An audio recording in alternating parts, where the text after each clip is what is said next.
And my dogs are going to be playing in the background now because they are very excited since I just got home. And how is the feedback with me in this headphones as opposed to, is it, how's the sound with me on the headphones? I think it's fine with right just as you are. I'm definitely hearing somebody's dog. Okay. Yeah. And the squeakers there. So actually managed to get 3 people before we go live. You made it. Oh, Jennifer, you got a comment? Sounds good. I'm about to kick you girls out of here. I got a comment? Hello, Michelle. Wow. It's going to be a quiet night tonight. Everyone's like, we don't want to know what terminology you guys are talking about. Hello, Kat Samard. So, you guys, Michelle, do you know Kat? Dara, do you know Kat? Yeah. So I've been to Kat's place. It's amazing. It's a pink palace. It's the coolest thing I've ever seen. And Kat has microbubble machines. Hey, Kat, I got my second microbubble machine. I have my number 2. I copied her, and I got a second microbubble machine. A second microbubble. Yeah. Oh, and now we lost Michelle for a minute. She'll be back on. I'll watch for her. Right. But yeah, we need to go. It's 6:30. Yes, we do need to go. Okay. Should I add you back? You dropped off of there for a minute. She actually had said if she had to go dark, it was because of her husband. Okay, I think just better turn your phone off or place it down. All right.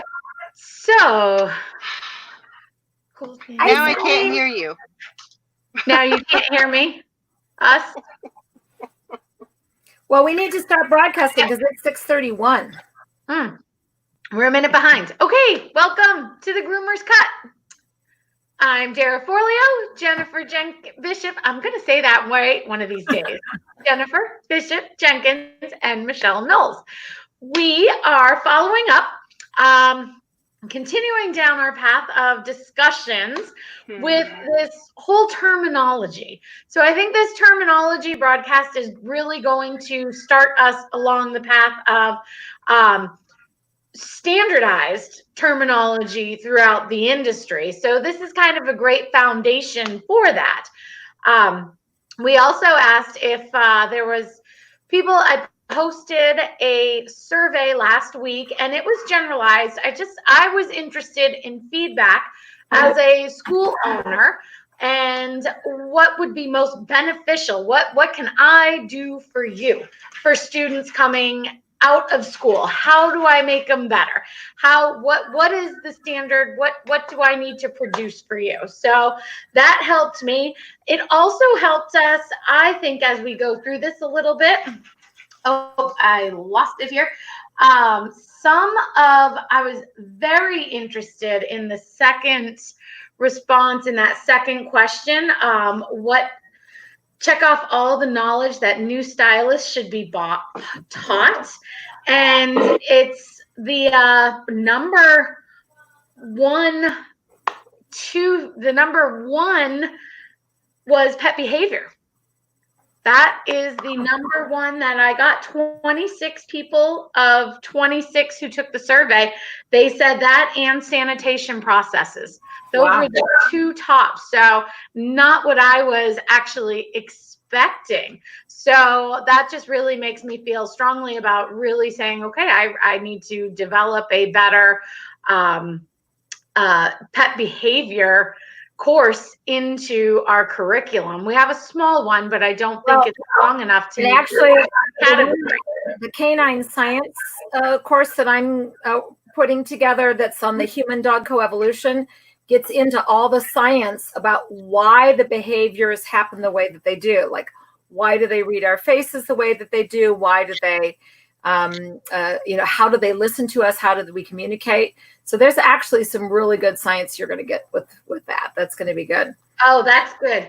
That was probably, Dara, if you don't mind, I'm gonna interject that I think if there's any new listeners on to the Groomers Cut here, our little show that you started, yay, Dara, on Monday nights, the pet professionals. First of all, you can find us, folks, on Facebook at the Pet Pro Educators.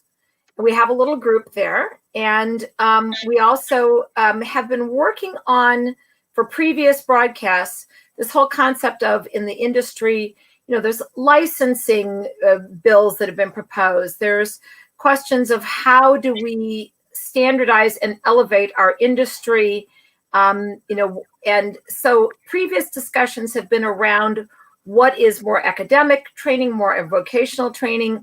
What is a groomer? Are we a profession? Are we a trade? Are we a skill? What are we? So that's just the little background for anybody that might have missed the first couple of weeks. Thank you. I jumped ahead of myself with that. So, and I was really excited about the survey. I'm not going to lie. But I think it's great that people chose pet behavior as being very foundational to their grooming skill, because that means that the animal that's in front of them and having a good relationship with that animal is actually more important than even, their scissoring skill or whatever perfect skill they need to have to be a good artist. But I think that's quite a correct priority, right? Because it's you and the animal, and the animal's safety and well-being is top priority no matter what. Yeah, that was one of the other ones. Let me just see here. Pet health risks in a salon was up there. So that was a good one. I'm going to post the results of this. Try to get screenshots of them and post each of because there's no name, so it's all anonymous. It's really, really interesting. Product up there. Michelle Knowles had to step away to pick up her husband, but she will be back. So I see some links in the comment section that takes people to our Facebook page. Is that how they find the survey results? Yep, I'll post them there too. Yep. Okay. And I think let me get Michelle back in here. There she is. Hello, finally. So we were just discussing the survey that I'm going to post the results of that and show that the one we did have, and you were right, the way I put for the most important part of the grooming process, I've always personally felt that bathing and drying was probably one of the most important parts, especially to get a nice, clean, quick haircut. But other people have, and I ask this because everybody, I think, has their own opinion based on it too, because some of the other instructors that I've worked with, they've been, no, it's the finishing.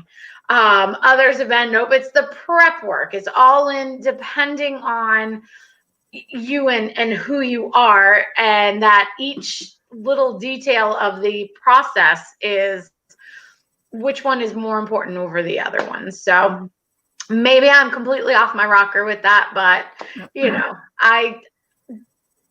I think, and I'm a dryer, so I might skimp on the heads just because with doing a full blow dry, I'm not going to fight them over their heads, turn the dryer down, towel them off. By the time I get back to that head, I can fluff it back up when they're finished, and it's pretty much dry. So getting the rest of that coat though is that makes the best haircuts. Well, I wanted to say first hi to Beth Ritchie, who's on the Illinois Professional Pet Groomers Association board with me. And it is so great to see our other board member, Kat Smart from Illinois. So Illinois is well represented tonight as educators. And both of these very, very experienced groomers. Kat has asked the question, is handling skills the same as the pet behavior? I imagine, Kat, you're right, that the people who put pet behavior education as number one foundational probably meant that it helps with the handling. I would guess that that's probably what they meant. Don't you think? I'll eat when I get upstairs. Sorry. Sorry. No, not no to that, Dara. Right. No, I know. He was trying to bring me food. Yeah, I'll shove my face while we're eating. Oh, that's good. I personally do feel that the handling and behavior is essential to any other work. Like that really is the foundation. From the moment that animal comes into your area, your environment, you're in charge of the resource of space and what happens in that space.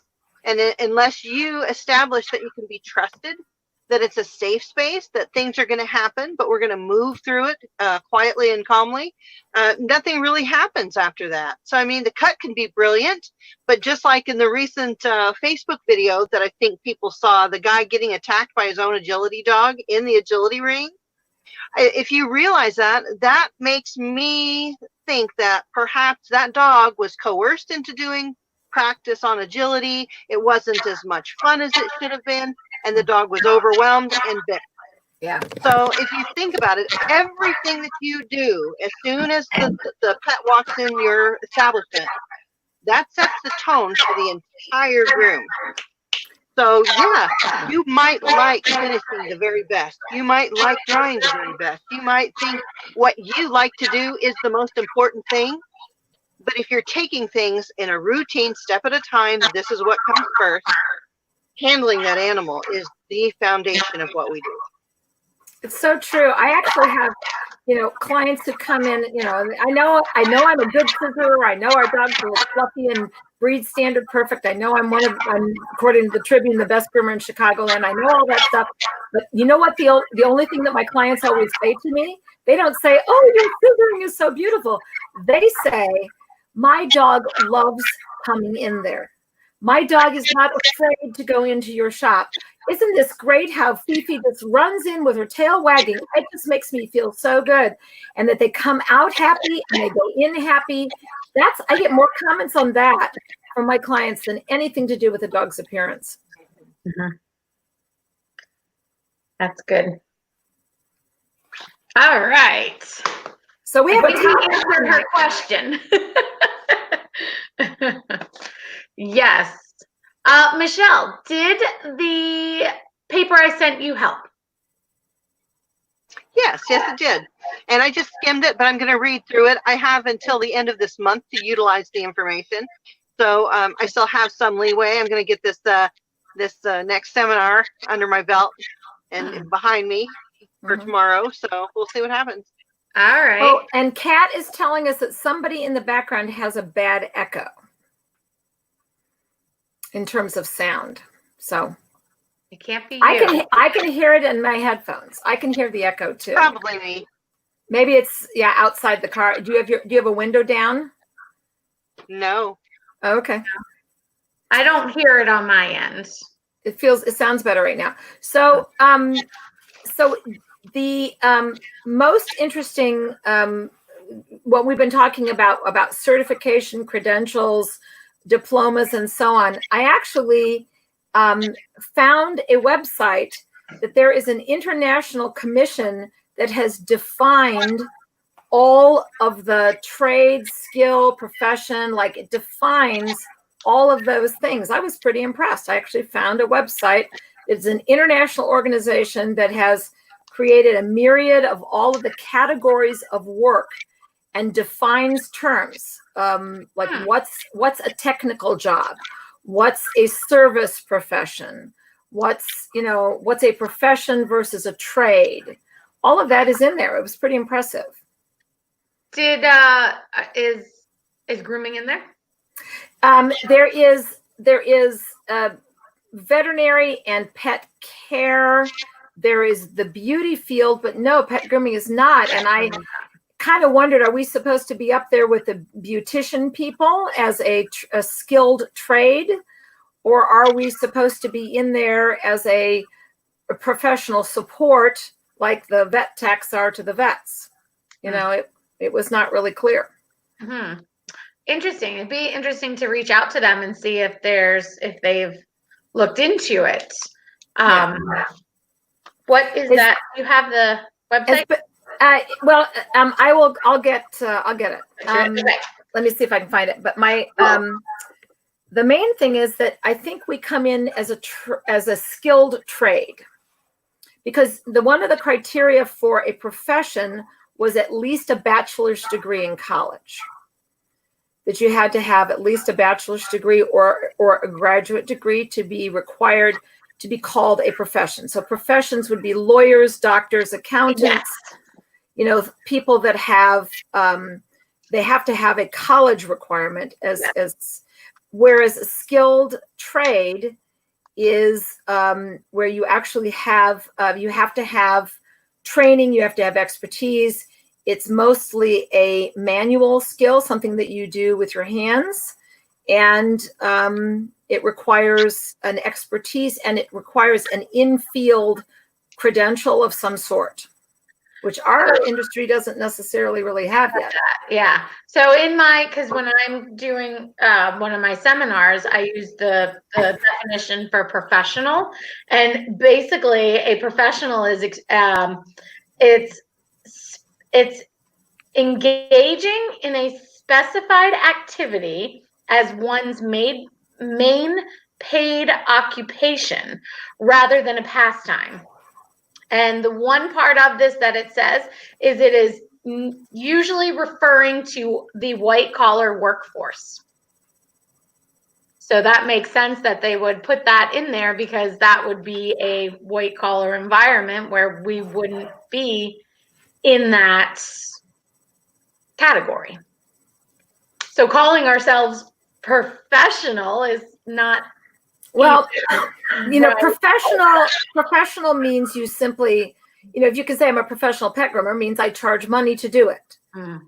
That just means that but that doesn't mean that you are a profession at least by this international committee. And I will actually detach for myself, and I'll get my husband to go pull that link up, because it's an interesting site. Yeah. So in fact, let me see if he messaged me with it. But just because we charge money, that makes us professional pet groomers. Are we viewed as a profession? When most professionals are people that are college degree educated. On the other hand, we're certainly well above service professional, or, service people, or, the unskilled labor. We have to have training. It takes years. It usually takes apprenticeships. All of that was listed. So I'm going to see if I can find that. I'll pull that up from Bill. Yep. That would be. There go my dogs. Somebody's at home. Hang on, let me ask Bill. Bill, I need you to get me the link to that professional definitions right now, please. That website. Right now. All right, I put my husband on finding that website. That's good. So we were talking last week, and we're coming down to our time here, but we talked a lot about the differences in certificates, certification, apprenticeships, accreditation. So we just wanted to go through, because one thing we have been seeing, and we talked this last week, was, are we as an industry in general using terminology loosely, such as certificates, such as certifications? Where are we not drawing the line at these? So we I've broken down. I see a lot of people saying, I went to an accredited grooming school. I went to an accredited school. An accredited school, and if we talked about this last week, I don't know if we did, but that is really an accredited school. We did. Regional school that has federal backing for financial aid. The only grooming school in our country, I believe right now at this time, that is able to do that is Merrifield in Florida. Right. So We can't. And just to remind folks what we said about that last week, that if a grooming school is operating in a state, it should be licensed by that state. Yes. And that means that it can issue a diploma in that state as a licensed vocational school. Licensing is in a state. Accreditation is your federal thing. Yes, but not necessarily it depends on every state holds their own value on diploma and certificate. Mm-hmm. So like our state is different from other states. A diploma is a certificate that is awarded by an educational establishment to show that someone has successfully completed a course of study. So that should be an official document. You can't just get a diploma from anybody. That has to come from the state level. If in that state, their trade schools can grant that. Right. Not all states legally allow you to give a diploma. So one of the frustrations that I think some of us in the grooming industry share is that that schools are putting out that if they graduate, that if any groomer, if anybody has no grooming experience and they go and they take a 4-week or a 6-week or an 8-week school and assume, let's assume the best that it's a licensed school in their state, that they're going to come out as a quote unquote certified groomer. That they're going to come out as certified. And it says, become a certified groomer, attend our school. And I see that all the time. And I think that is troubling. I think that there is a real concern in our industry that there are people that are advertising a grooming school course of, 400 hours, 800 hours, whatever, as making you certified. And that is not the case. The only thing in our industry that will certify you as a groomer is to go with ISCC, NDGAA, or IPG, the 3 certifying organizations. They are all decades old. They are all well established. They have incredible credentials. They have all 3 of them rigorous, time-tested, internationally accepted credentials. All 3 of them have been existing for decades. All 3 of them have curriculums that are extensive, published books, massive thousands and thousands of people in many countries that have tested and certified. Those 3 agencies, IPG, NDGAA, and ISCC, are the only ways to get certified in this industry at this time. And to maintain that, and the National Cat Groomers. Well, yeah, I meant in dogs, but yes, you're right. Yeah, and yes, and there is a similar thing in cat grooming. That's correct. So what's important for people to do is, if a school advertises that graduating from their school gets them to be a certified groomer, I believe in the industry we should be pushing back against that, because that's not accurate. It's the same as, it's not the same as, but here's an equivalent parallel. Somebody is an accountant, they get a degree in accounting. That doesn't make them a certified public accountant. You can't say you're a CPA unless you go on to test with that special test that the CPAs give. Right. You have to go through an audit, and you have to be I'm not sure what it is. tested by tested by your peers who have been in the field for a long time before you can get, even the lawyers with the bar. They have to be tested and pass their bar before they become a lawyer. Certification with the organizations that we're talking about also, you should have to, for those certifications to be upheld, you should have to maintain your membership with those organizations. That's true. And maintain your membership, because if you're not maintaining your membership, then you're not certified with them. It depends on if the school has a curriculum. And one of the other things that is kind of floating in the industry is when people get a certificate of attendance for something. like if they attend an all-day training, which would be, like I go to a 1-hour workshop, I'm not going to get probably a certificate of attendance for that. But if I go to an all-day training at one of the grooming conferences, I might actually come out with a fairly intensive level of expertise from an all-day training. You get a certificate of attendance for that. That doesn't mean you're a certified groomer. It just means you have a certificate showing that you did this intensive training. Yeah. And usually there's not much of a assessment with it. There's not usually a test. No, although I know that the Susan Scholler, when she does her AKC certification, like safety in the salon certification, there is a test at the end of the day that you have to take and pass. But that's still, you can't, unless you're a school or an organization charging to maintain that has to be renewed every year for it to actually be a correct legal certification.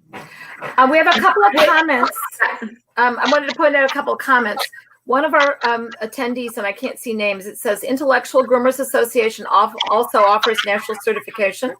And I have heard about IGA and am interested in, I think once they've really been around and done it a lot, I'm sure that they will be viewed as comparable to the other three. I don't know enough about IGA to comment. And then there's another comment here about Animal Behavior College. And I think we all know that there is a very significant online education presence in our industry, ABC, Animal Behavior College. It's all online. There's no practical whatsoever.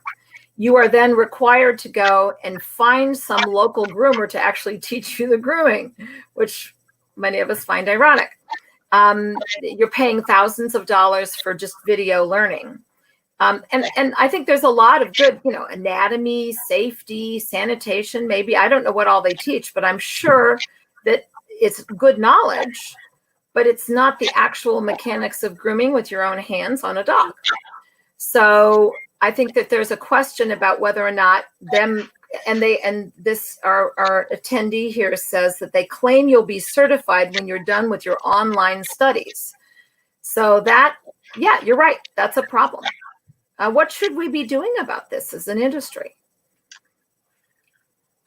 Well, we keep saying it, we keep going back to it. We've got to find industry standards. I mean, that particular school, it's not just pet grooming that they do. I believe they do all kinds of stuff.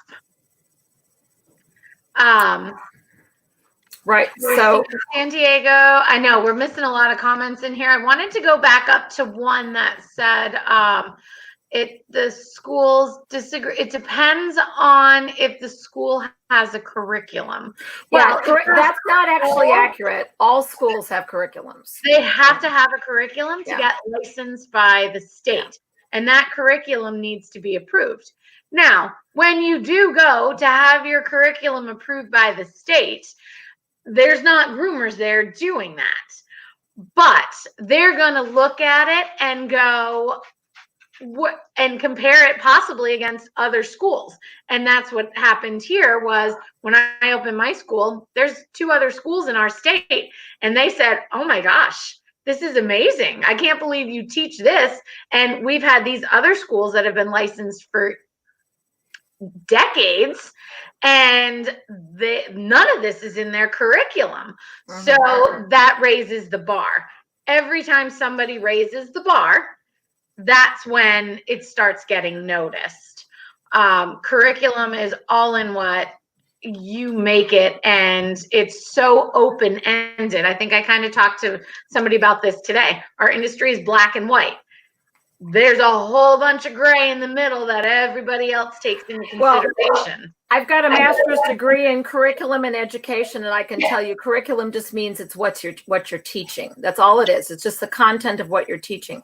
So we have a question here from Jessica, and she actually went to a school where she spent 20 weeks. She got a certificate of completion, but then the school closed 10 months after she graduated, and she doesn't know, because she's lost the paperwork, where, you know, where to get the records on that or whatever. I would say, Jessica, if you are in, if that school was licensed in your state, I don't know what state you're in, but you should contact your state education division of the government of your state and see if that school was licensed at the time that you went there. They should have a record of your certificate of completion. I hope that answers Jessica's question. Yeah, and I know Jessica, she's a New Hampshire groomer, and I know the school she's talking about in Massachusetts, I think, Jessica. They will have, because I have to send in copies of all of my paperwork, and I have to maintain copies of the certificates and diplomas I give out at the school. If I should ever close, they're going to, the state holds them and they can go back and access them and get your certificate through the state. One of our other comments says that there's a lot of schools that are not approved by the state, and that's, of course, a lot of people should be aware. If anybody's calling themselves a school in a state, they should absolutely be licensed by the state. There is actually a law against having a vocational school that charges you money to train you and then doesn't have a state approved curriculum. That's against the law because of slave labor. It's kind of like people will say, oh, well, I'm running a school and I'm going to teach them how to clean houses. And then they're going to come and clean houses with me and they're going to do all this labor for you. And you're going to give them this. Yeah. It's actually illegal to do that. And if there is a school that is running without a state credential, that is a violation of the law. And for those of us that know what happened here in Illinois a couple of years ago, a school that was claiming to still hold a state credential was shut down by men in suits with sheriffs accompanying them and a attorney general charged for fraud because they were saying that they were a real school when they weren't, and getting that free labor thing. It's very controversial. Anybody that says they're a school has to be licensed by the state or they're breaking the law. Yeah. And Brent said that what he meant was zero curriculum. They just teach from notes from the grooming table. There's no structure. And there's no standardization. And no standardization. It's really, as a school, and I think Brent can attest to this, being in the school like I am, it's difficult. It is really hard. And you have a flood of students that go, I'm not doing the bookwork. I don't want the bookwork. I can't do that. I'm here because I want the hands-on. That's all I need to do this job. And that's why so many people get into our field also, because the hands-on part is they think that's easy. I can do that. It's really easy to get into our industry that way. So it's hard to try to teach somebody who has the expectation that I don't have to have and follow the curriculum because I'm just learning to bathe and wash and cut a dog. That's all I got to do. Yeah, that's so the right students find you, though.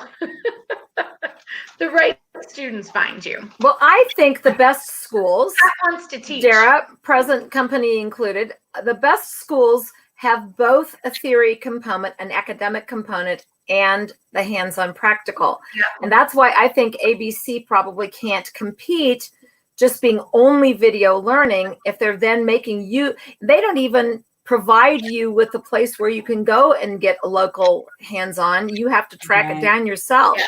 So what's even medical doctors have to go through their residency. You know, you have to have hands-on. You have to do it. Yeah. You do. I just want to point out we have another grooming school owner on. Jennifer Schifano is in St. Louis, right in Chesterfield, Missouri. Hi, Jennifer. I lived for a number of years. I have been to her school. I have spoken there. It's beautiful. Yeah, and they got a brand new, a second location now. So one of these days, she's going to invite me back there to come speak. We didn't get together last year because of the construction. Well, Kat Samard, I want you to be teaching too. You're a great teacher. You should be teaching. It's hard to find teachers. Gosh, it's hard to find groomers. Can't find a groomer, can't find a teacher. Kat, I'm going to talk to you about opening a school in Belleville, Illinois. Working on it. Yeah. So I think we covered a lot. I'm going to go back to my notes. We went over pretty much. I'm going to post again for the I can't wait to have everyone out to the new place. Yeah. Oh, wait, somebody just said that Paragon has made an announcement that they're only doing distance learning. Is that true? That they're closing the Paragon school?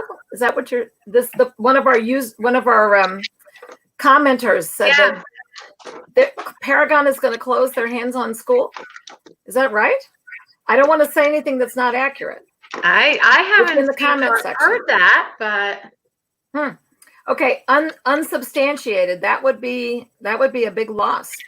Yeah. Let's real quick. I know we've talked about licensure, but we haven't talked about the definition of licensure and what that means. Oh, that was Brent who said that. Mm-hmm. Yes, they are closing the building. Wow. Wow. Ah, interesting. That's horrible. It's a lot of work.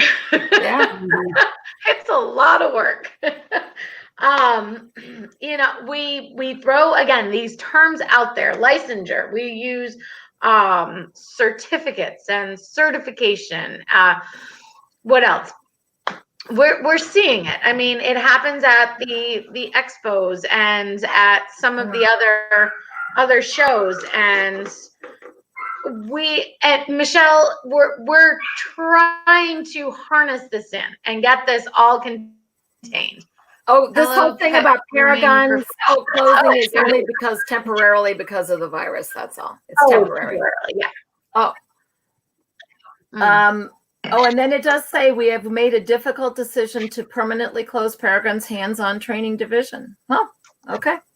But they'll continue to do distance learning. Okay. Wow. And by the way, I looked up the website that has the list of professional definitions, like what's a skilled trade, what's on so on. That is the International Standard Classification of Occupations. It's an international agreed upon. Type that all in. It's in Wikipedia. It's International Standard Classification of Occupations, and that is on Wikipedia under International Standard Classification of Occupations. Can you post that link in the group? Yes, I will. And maybe on the page too, just so we have that. Wow. That's a bummer. Now I'm bummed. Thanks, Brent, for sharing that with us. Now you got to pump us all back up because we're going to be disheartened. The schools really need to come together. That's one thing, and probably need a school organization in our industry that the school owners or leaders come together and have. That way we're working towards standardization. I would think that that's exactly what we're working towards. And I think as soon as we achieve that, that doubles for the organization that balloons and cares for our industry. I mean, those things would happen simultaneously. Yeah. So, I mean, I think it starts at state accreditation or state certification level. Yeah. And then as we form our network across the country, then we will then have that certifying body that we need to press our cause further. Mm-hmm. Yeah. Oh, wow. Are our minds spinning now? Everyone in there? I know mine is. Mine always is after getting off with you guys, though. I'm like, wow, what did we just do? It is one of the umbrellas I wanted for NAGA when we started. Yeah, that would be a good start with NAGA too. Yep. Yeah, that would be really helpful. What was one of the umbrellas that they wanted for NAGA? The schools. Oh, right. Yeah. put together. Yeah. Yeah. So, well, we're at 40 minutes. We went over a little bit, but we kind of played in the beginning. So, what do you think we should do next week, girls? Anybody in the comment section want to give us suggestions? I would like to explore more what when you get, I think, in short, all of this craving for certificates, and we want things to hang on our wall, right? We're groomers. We don't have a college degree or a high school diploma that defines us.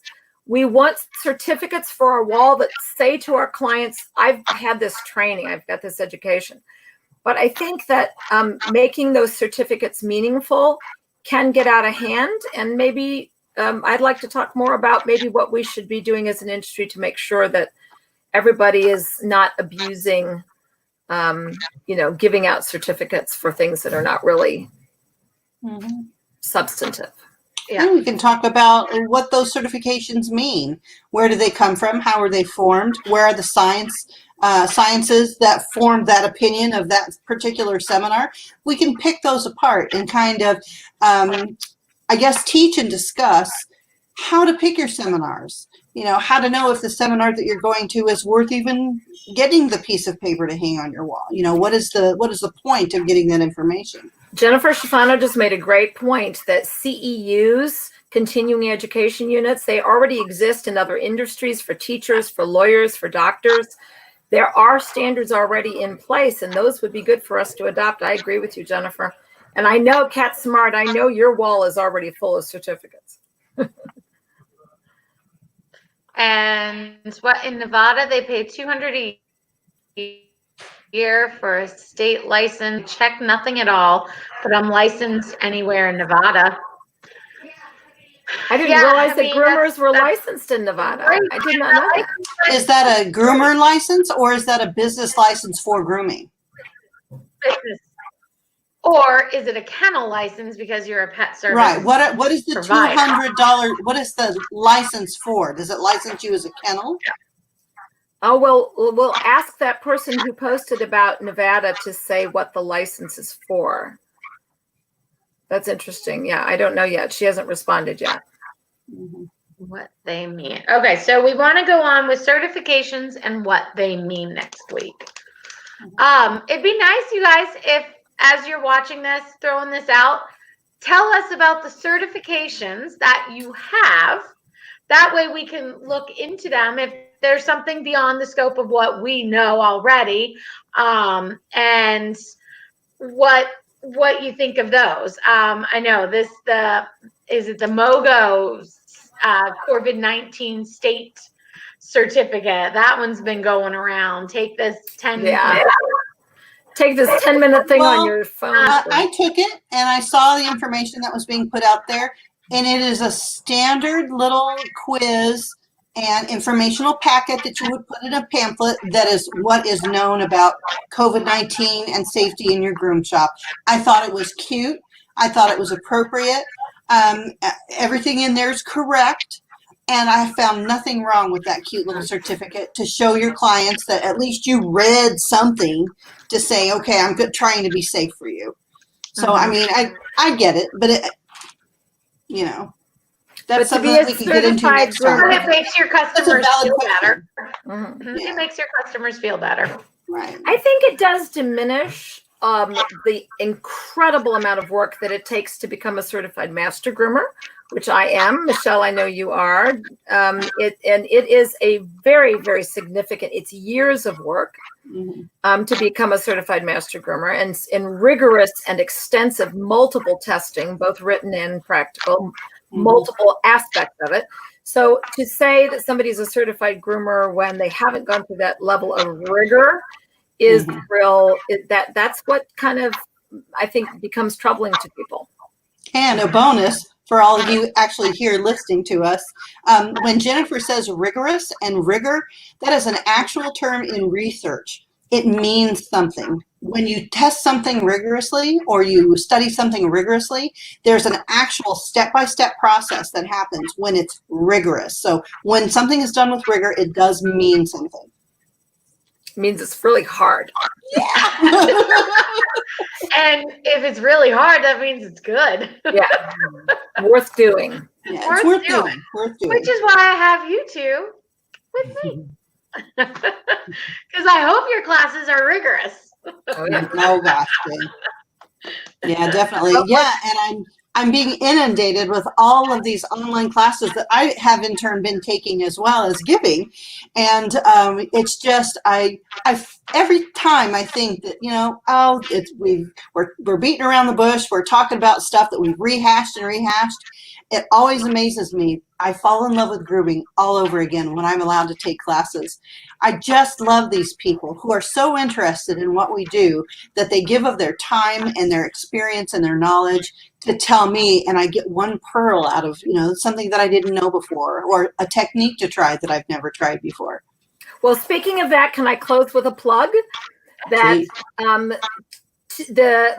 the wonderful Pet Pro educators that you see before you, Michelle, you guys know that we're in the middle, started today, it's going on tomorrow, and it's going on Wednesday, that Barkley has created World Groom, which is the first really huge world internationally available online conference because of the COVID virus, trying to do a conference virtually.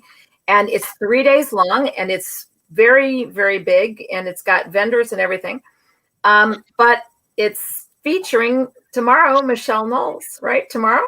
Aren't you tomorrow? And yes, I'm tomorrow. And I'm the last speaker on Wednesday night.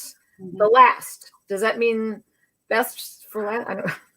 And strangely enough, my topic is pet behavior and psychology. Yay! So I'm inundated. I'm immersed in it right now since I'm getting ready to speak on it. And then we're going to have the lovely Jennifer Bishop Jenkins doing the 15 coat types. I'm so excited. I haven't been able to see it from beginning to end. I've seen pieces of it, but I need to see it all the way through.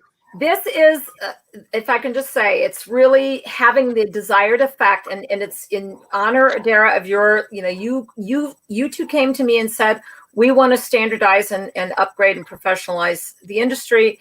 And this 15 coat types is doing that. It is having its desired effect. It's making people, understand and talk about the fact that we need to have common language for what kind of a coat is in front of us and what kind of tools are appropriate to use on that type of coat. What should you and should you not do with a wire coat, a curly coat, all of these different things. So it's having its desired effect, and it's becoming, it's becoming the standard, and I'm so excited. So 2 hours, 6 to 8 Eastern time, Wednesday night is the coat types. And Michelle, when is yours? I believe it's 2 to 3 Eastern Standard Time, and that is pet behavior and psychology. Okay. Tomorrow. Tomorrow. Yeah. Yes. All right. Well, next week is Memorial Day. Do we want to go on Tuesday instead of Monday? Yeah, we could talk Monday. Monday's good. Monday. We're good with Monday. I'm good with that. So next Monday, we're going to do certificates and what they mean, or certifications and what they mean, and certificates. And then I think the following week, let's go with common language. That gives me 2 weeks to prep. We got an answer from Sean Gadini in Nevada that her license is to conduct a grooming business. So it's a business license. Business license. Excellent. Yeah. Okay. Kat, you find that through World Groom. If you look on Facebook, you can get signed up. Are you already registered for World Groom? And yeah, you go to worldgroom.dog. Coursera. Yeah, she also says you should check out Coursera's Canine Emotion and Cognition course. It's from a professor at Duke University. I am familiar with that course. Yeah, I actually promote that course in my seminars. Yeah. It's Coursera. There's also a genetics course that I'm promoting in my Coursera, in my program. Yeah, very interesting. So Kat, if you are already a member of World Groom, you can just log in, and there's seminars all day. And if it's 2 o'clock and you're on the East Coast, then that's when my spot will be happening. Worldgroom.dog. I love that they have the .dog instead of .com. Is that cool or what? Mm-hmm. All right. Whew. Thank Long you, Dara. walk, ladies. Thank you, Dara. Thank you, Michelle. All right. Absolutely. So have a Thank great week, you. everyone. Thank you, Beth and Kat and all my friends in the chat room. Yay. Thank you, Sean. And Jennifer And Shibano. Yay. Brent and Jennifer, thank you guys for joining us. We got to have, And Brent. Hi, Brent. I know, we should do a couple weeks from now. We should get those two on with us. Yes. Oh, that'd be great. Also, Brent- Bobby Bauer has expressed an interest in being on our panel as well. Yay. All right. So Very good. Well, have a good night, everyone. Happy grooming for the week, and we'll see you next week. Bye.